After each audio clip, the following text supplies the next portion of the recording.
Gracias por seguir con nosotros en el Octágono. Ayer miércoles fueron electos los 4 nuevos perfiles para cubrir las vacantes de consejeros electorales del INE. Para comentar sobre cómo fue este proceso, me enlazo ahora con el diputado Mario Delgado, presidente de la Junta de Coordinación Política de la Cámara de Diputados. Buenas noches, Mario.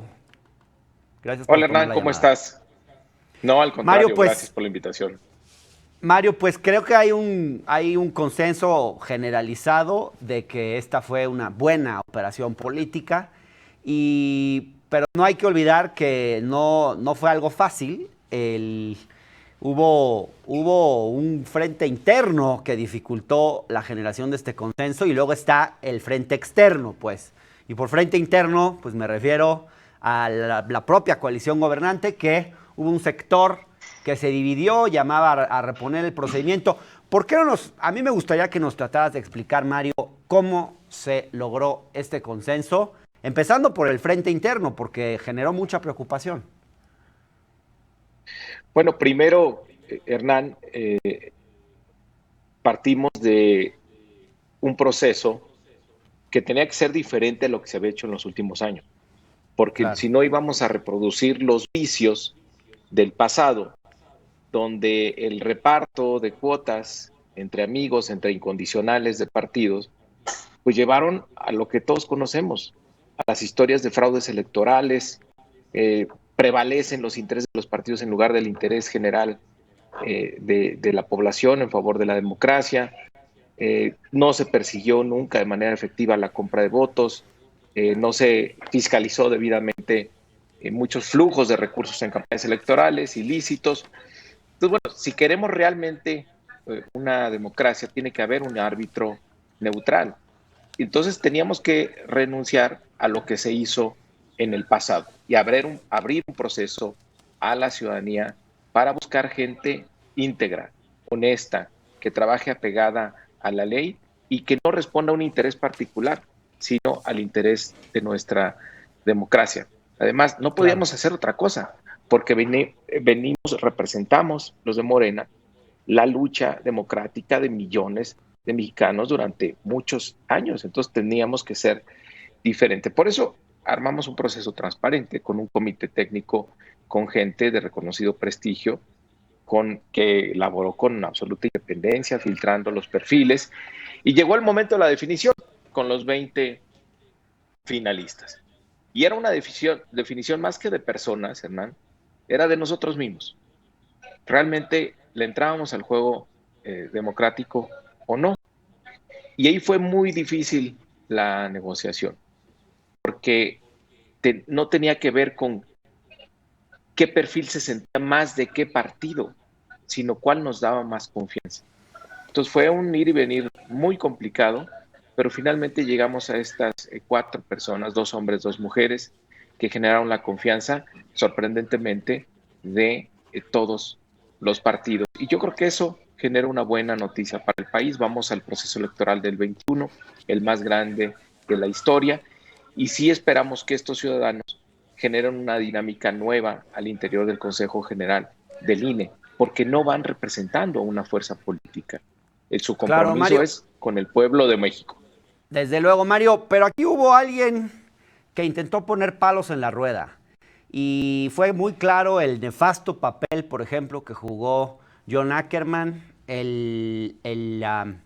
incluso un sector pidiendo que se repusiera el procedimiento, así le llamaban, cuando en realidad eso no está contemplado en la ley. Tú hace un momento decías, no se trataba de una decisión de afinidad ideológica, pero hubo un sector de los diputados de Morena que lo interpretaron así. ¿Cómo los convenciste de que ese no era el camino? Mira, realmente yo no los convencí, Hernán. Quienes los convencieron fueron los propios candidatos que hoy ya son consejeros electos, porque en el grupo hicimos lo siguiente. A ver, vamos a revisar los currículums de todos. Había unos que claramente no podían entrar, porque también hay que decir la verdad, Hernán, sí se colaron ahí algunos que desde mi punto de vista no debieron haber estado. Pero bueno, ahí estaban. ¿Cómo cuántos no deberían haber Se estado, revisar, Mario? o sea, no, algunos. Se revisaron los Ok. currículos y les dije al grupo, voten libremente por 2 en cada quinteta.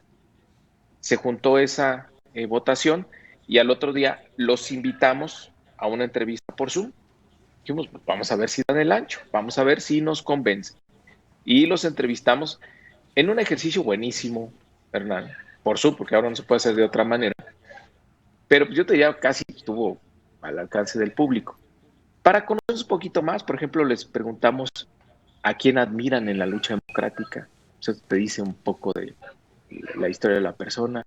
Si consideraban que nuestra democracia ya era algo acabado o había que seguir trabajando en evitar los fraudes, encontrar el dinero sucio en las campañas. ¿Por qué querían ser consejeros? ¿Qué los motivaba? Si estaban de acuerdo con la austeridad, que es un tema importante para nosotros, y a ganar por debajo del presidente de la República, todos se comprometieron a ello.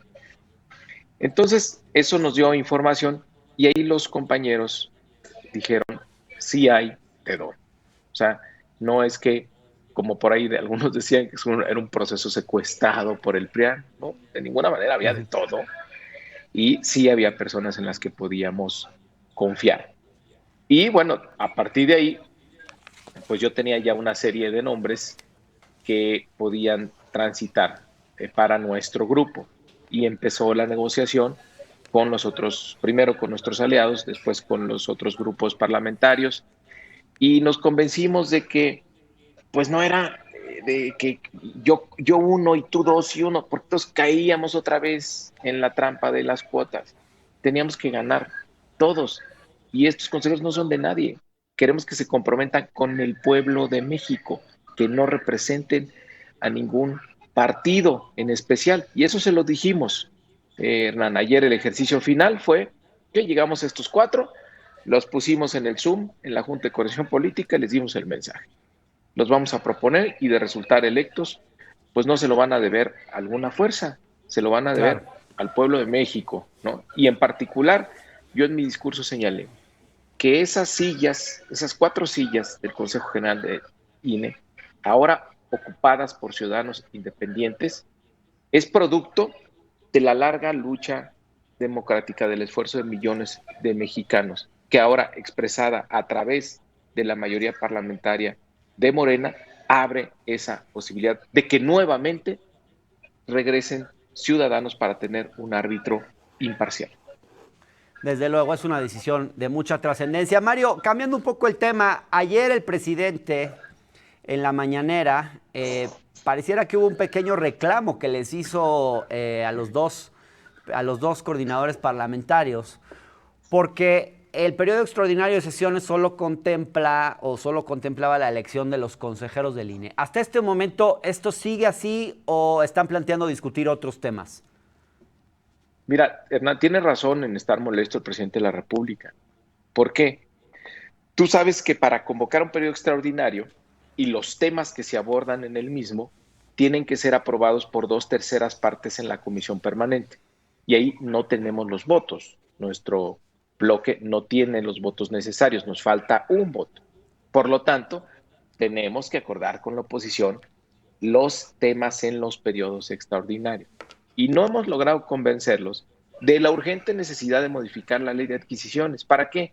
Para que el gobierno tenga la posibilidad de comprar medicinas y equipamiento en el exterior a través de organismos y fondos internacionales. Y ahí están.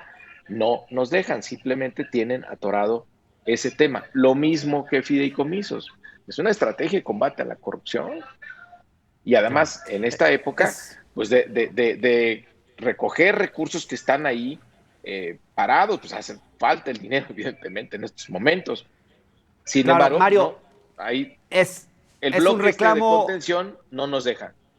es un reclamo a las cámaras en su conjunto, no necesariamente un reclamo a título personal, pues. Sí, no, por supuesto, es a la Cámara pues, que no logra avanzar en estos temas.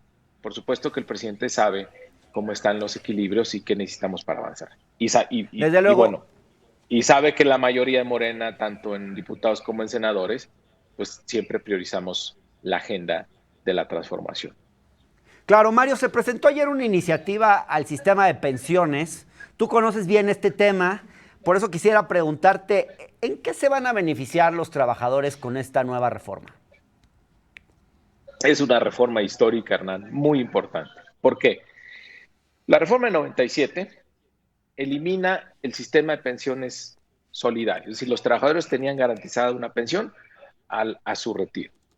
Y entonces los gobiernos neoliberales dijeron, no, la pensión va a depender del esfuerzo que haga individualmente cada trabajador. Se acabó el sentido solidario, es un esfuerzo individual. Y le pusieron, yo decía, pues una gesta histórica, imposible conseguir una pensión. ¿Por qué? Porque en una economía con una alta informalidad como la nuestra, tenías que registrar 25 años de cotización en un empleo formal.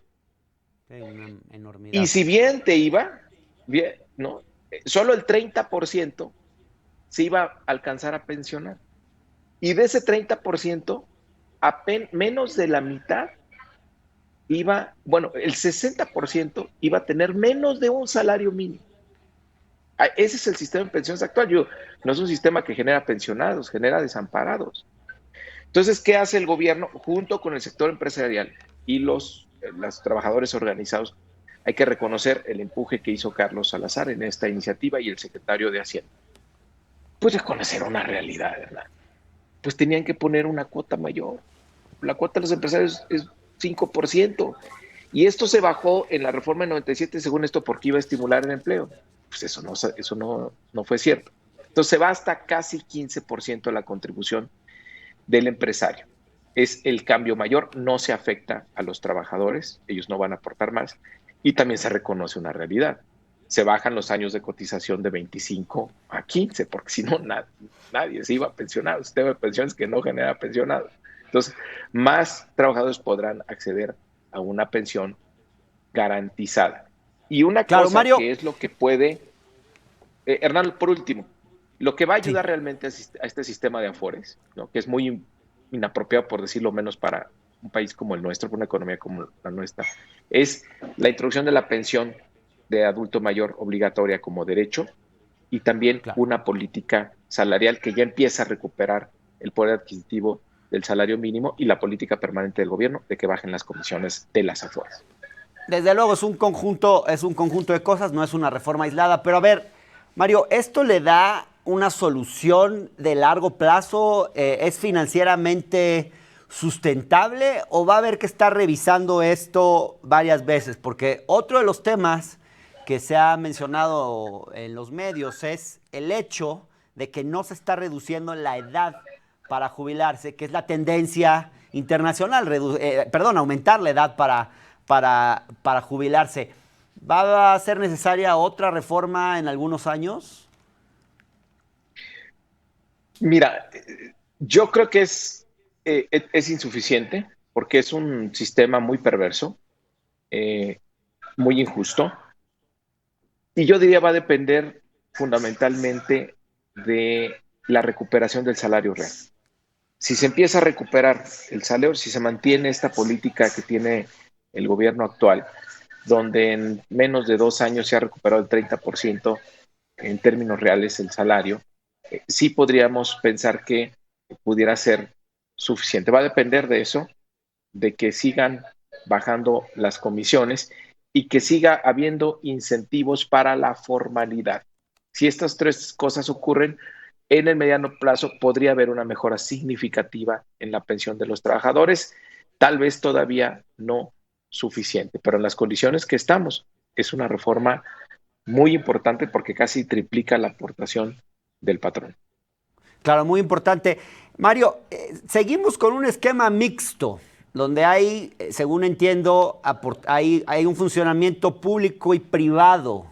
¿Por qué no podríamos volver a un esquema estatizado, como hizo, por ejemplo, Argentina, que regresó al esquema, digamos, tradicional? ¿Por qué ese esquema no funcionaría en México? Porque tendría que ser acompañado, Hernán, de una reforma fiscal. O sea, evidentemente, regresar a una afore pública o que el gobierno tenga los fondos de pensiones, eh, hay un costo fiscal ahí implícito muy importante. Entonces, sí podría hacerse, pero de la mano de una reforma fiscal donde se tengan los recursos para poder hacerlo. Claro. Mario Delgado, presidente de la Junta de Coordinación Política de la Cámara, te agradezco mucho por esta conversación. No, al contrario, Buenas gracias, noches. hermano. Gracias, Mario. Vámonos un corte.